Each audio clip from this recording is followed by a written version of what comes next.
Welcome back to Nick Lenz's Comic Corner Classic, less known classic. This episode number 2030, Doubleshot number 1924. I have two sci-fi related trades. Okay? First up it is Star Wars, Han Solo and Chewbacca, Crystal Run Part 1. Yep, this contains the first 5 issues of Han Solo and Chewbacca, along with Star Wars Life Day. Yep, you're probably thinking, who writes this book? Is it Charles Shaw? Nope. Ethan Sack? Nope. Is the writer Dr. Aphra? Nope. Is the writer of High Republic? No, but that Calvin Scott does write the Life Day one-shot. It is written by Mark Guggenheim. No, seriously, it's Mark Guggenheim, as one of the creators of Arrow. Though not the first Marvel comic he did for Marvel. Last one I could think of he did prior to was probably X-Men Gold. Yeah, it's been a while. Now, this book makes total sense to existence because Han Solo is not in the current Star Wars books right now because there's a reason for that, because they set those books during the time period between Empire Strikes Back and Return of the Jedi. So, we gotta have Han Solo. So, why not have a basically a book series that's longer than 6 issues? Like, I think as a current, I think I saw this thing was like about 10, maybe 12 issues, this one. Which, if this is ongoing, I'm all for it. Now, this book is set between the time period of Solo and New Hope. I would say it's not immediately after Solo, because basically Han Solo... Now, at the start of this book, Han Solo is mentioned in the book he working for Jabba the Hutt for a little while. Yes, he's working with Jabba the Hutt. And here he's working with Greedo. Yes, remember that one-shot character who appeared briefly in New Hope, the one who got killed by Han? Yep. Yeah, so mostly they're here to do an assignment from Jabba. And apparently part of the deal for him to do this job is that Greedo goes with him. Han Solo doesn't like Greedo. Greedo basically feeling neutral. They only have to work together because Jabba said so. That's it. And during the course of this book, we actually have it where they actually go to Corellia, which for Han's respect, this is the first time he's been here since the opening scene from Solo. Yeah, it has been a long time for him. I'd say about 5 years, I'd say. I think that's how much time passed between the opening scene of Solo before it gets to the present day stuff in the movie, because of at least a few year time skip. So, he goes to Corellia, and he runs into this guy with an eye patch who, get this, turns out to be his deadbeat father. I am not kidding about that. Han Solo meets his father. And apparently his father's first name is also Han as well. Yes. And they of course do have it where his father does check out the Millennium Falcon. At one point, Greedo gets stranded. Now you might be thinking, do we have any cutaways of Jabba in this miniseries, aside from the first issue? No. Not at all. There's no cutaway to Tatooine. It's basically, you have it where Greedo is stranded, though he does get back at Han for doing that. And of course, not very trusting of Han's father. I do appreciate the fact that Marvel, when they put this in trade paperback, they gave it the same trade card cover style they did for the regular Star Wars books, which I do appreciate the fact they did this. Yep. Oh, and also, we have Chewbacca battling Black as Sheik. Yes. And those of you who've forgotten, like, okay, what is up with the scar on this Wookiee's face? Well, if you're curious to do that to him, that was Obi-Wan Kenobi to do that to him when he basically decided to go to the Tatooine to mess with Luke Skywalker. He was a freaking kid. So, we have Obi-Wan protecting him. By the way, this is never mentioned in the movie, the fact that he protected him one time. And he slices at his face. Yeah, seriously. Oh, and this cover, this I believe is Phil Noto, if I'm not mistaken. Yep. Now, the one they used, let's see, it's the first issue. Yeah, this actually is the variant cover they used for issue 1, which Phil Noto is a great artist. Surprisingly, he doesn't do much for interior work very much anymore. The cover art for issue 1. This is actually Alex Maleev's artwork, which, wow, this looks freaking gorgeous. And I get the reason Marvel allows this book to basically continue to be published. Because the artwork, cover artwork is really good. This is what basically gets you to buy the book. Who does the interior, you might ask? It's Dave Messina. Okay, interesting name. How does the cover art look? Where we start out with basically this. Like, yeah, here's basically how Han looks in the book. Oh, he doesn't look too bad. I at least got to praise the fact they got the likeness of basically Harrison Ford, not correct. Chewbacca is normally how he's depicted. Yeah, here's Millennium Falcon's 2-page spread. Yeah. This book is really good. I kind of hope this regularly turns an ongoing series for Marvel. Because there's like a 10-year time skip between this 10-year gap between Solo and New Hope. Having this there makes perfect sense in my opinion. This book is really good. If you're a Star Wars fan, if you don't like some of the stuff, maybe some of that if you don't like High Republic, if you don't like the current stuff in the main book, if you want to basically explore more of a Han Solo, check this book out. This book, and by the way, there is no characters from the new trilogy in this book. Nope, none. This book is really good.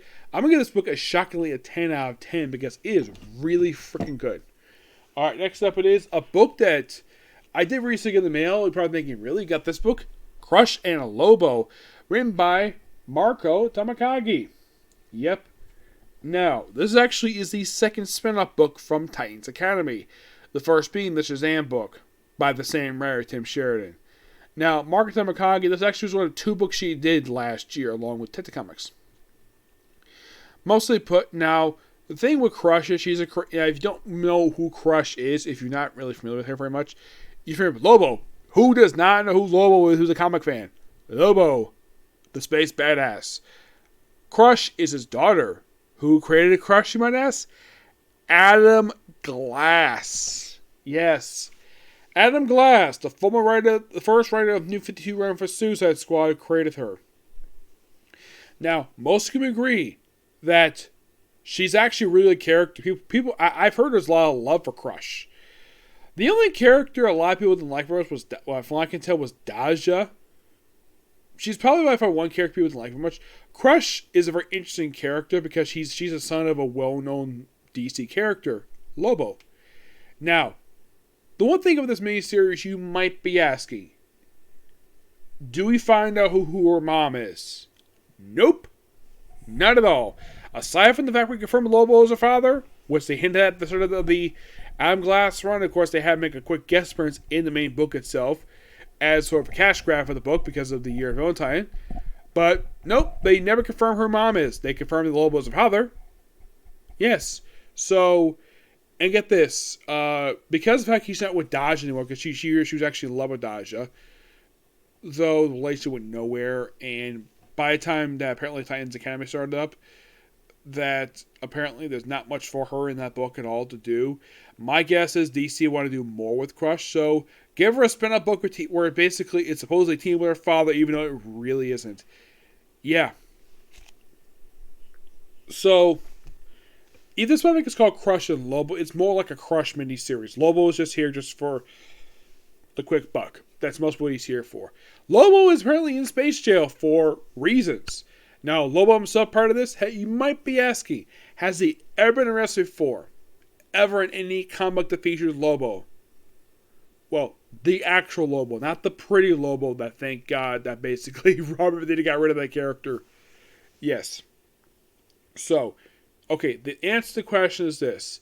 Has Lobo ever been in jail before? In this current continuity part of this book? Nope. How about pre-Flashpoint? To my knowledge, I think once in a solo book from the 90s.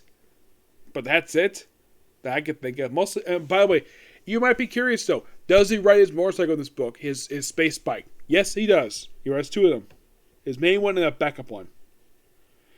Yeah. Crush, of course, basically is dating a woman named Kate, who is a civilian and a little bit chubby. Now, apparently that she tends to be late for a lot of dates. For her, the relationship is not really working out very well because of way of Crush's the way Crush is because she's half Caesarian. Well, she's Caesarian anyways. So they needed to have her basically visit her dad in jail. And then, of course, Lobo breaks that by fooling the robots, thinking that she's actually Lobo. And she tells the warden this, like, well, the warden keeps calling Lobo. It's like, that's not my name. My name is Crush, not Lobo. And, of course, basically, she's given a full, 52 hours to find her father. And she does. And drags his butt back to jail. And they have the warden hold at the very last minute just to spite her. And despite her basically returning her father to prison, she's arrested too. Reason? Alleged charges. Yep, and by the way, we actually have when we have in a flash, we have Crush going to her girlfriend's birthday party. Apparently her parents were there. She apparently didn't know that parents basically attended their kid's birthday party. She had no idea. Because her parents never attended hers. So it's different perspective. Mostly. And she basically was trying to be very polite. Well, I could tell basically the way Margaret Tamikage wrote Crush is that she's being as polite as possible with her girlfriend's parents. Be as polite as possible. Not to insult them. Not at all. As a matter of fact, you might be thinking, does Crush ever insult her? Is there any point her girlfriend insulted because of her parents? Shockingly, no. Her girlfriend has never insulted her because of her parents. Nope. Normally, they've written me other books based on a case where, oh, your girlfriend is this, or any insult toward her. Not really. Kate is barely a factor in the book. Yep. So, she basically got to chase her father, breaking herself out of the jail with her father. They kind of go their separate ways and kind of start their own space ventures, and that's it. That's most of what we got here. Now, I do know about the I Am Not Starfire book. Now, I have not read it per se. I've heard it's really bad. And one person I know, she thinks that because of that book that she's a terrible writer.